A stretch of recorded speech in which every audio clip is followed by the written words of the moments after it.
अंजना की बच्ची कह रही है कि YouTube टीचर्स को 2 कौड़ी का ज्ञान नहीं होता। YouTube वाले स्टार टीचर, YouTube वाले स्टार टीचर जानना ना कौड़ी। 2 कौड़ी के टीचर कह रही हैं अंजना जी। जरा सोचिए, अगर टीचर 2 कौड़ी के हैं तो करोड़ों बच्चों का भविष्य जो फ्यूचर बनाया है वो बनाया किसने है?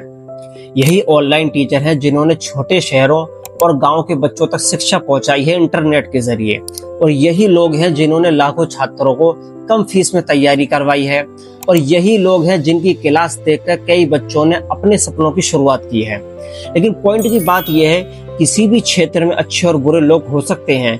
जिस देश में गुरु को ऊंचा दर्जा दिया जाता है, वहां टीचर का अपमान करके तालियां नहीं मिलती, सवाल जरूर मिलते हैं। कैमरे के सामने बैठकर बहस करना आसान है, लेकिन लाखों बच्चों को पढ़ाकर उनकी जिंदगी बदलना आसान नहीं है।